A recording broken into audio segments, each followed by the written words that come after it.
Operation जागृति का phase 1 1 नवंबर 2023 से लेकर 24 जनवरी 2024 में तक की किया गया 81 दिनों में,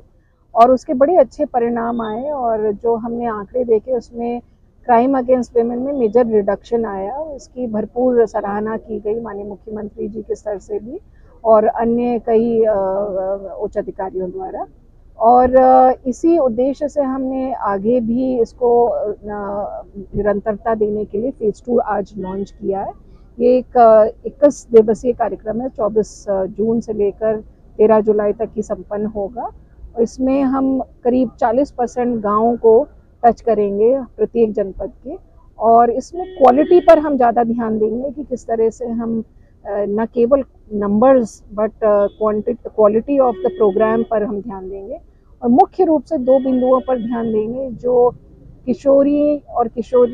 जो 363-66 के केसेस घर से भाग जाते हैं, इलोपमेंट के केसेस होते हैं प्रेम प्रसंग के कारण, उन पर ध्यान देना चाहूँगी। और दूसरा जो है फॉल्स रिपोर्टिंग के केसेस, जो किसी ज़मीनी विवाद से संबंधित या प्रॉपर्टी डिस्प्यूट से संबंधित या फैमिली में किसी तरह के विवाद से संबंधित है, उसमें उल्टी सीधी धाराओं का समावेश करके झूठे प्रसंग लिखवा दिए जाते हैं, तो उनके संबंध में एक जागरूकता फैलाने के लिए ये इंटायर कार्यक्रम मिशन शक्ति जो माननीय मुख्यमंत्री जी द्वारा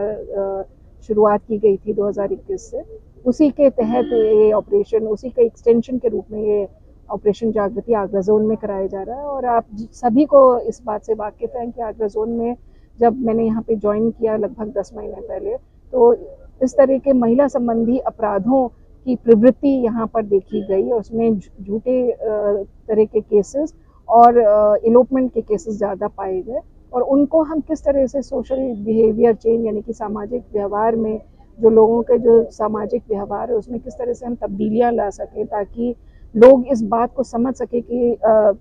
झूठी एफआईआर लिखाने के क्या नुकसान हो सकता है और किस तरह से वो स्वयं दंडित हो सकते हैं। और एक तरीके से महिलाओं को इसमें इस्तेमाल करके उल्टी सीधी धाराएं लिखाकर उनको इस्तेमाल करना, एक्सप्लॉइट करना, इस तरह से उनका शोषण भी है। तो महिलाएं भी इसको ये बात को समझें, और बच्चे बच्चियों को समझाना कि elopement is not the reply to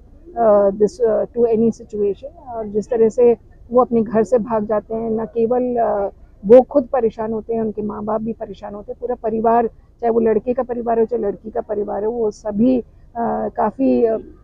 परेशानी में आ जाता है। और कई बार ऐसी स्थिति हो जाती है उत्पन्न की वो सुसाइड भी कमिट कर लेते हैं, चाहे परिवार का कोई व्यक्ति या किशोर किशोरियाँ। तो ये सारी चीज़ें उनको समझाना कि इस तरह का व्यवहार आपको नहीं करना है, और आप बेहतर है कि आप अपना डायलॉग रखें अपने पेरेंट्स के साथ, ताकि जो इस एरिया में हम इस एज में हमको काउंसलिंग की, एडवाइस की, गाइडेंस की ज़रूरत होती है, वो हम प्राप्त कर सकें। तो हम ये इस बात को प्रमोट कर रहे हैं कि आप डायलॉग रखिए अपने बच्चों के साथ, जो अभिभावक हैं, जो पेरेंट्स हैं, वो अपने बच्चों के साथ डायलॉग रखें, और जो किशोर किशोरियाँ हैं वो भी अपने माता पिता से डायलॉग रखें, और जो भी ज़रूरी गाइडेंस है उनसे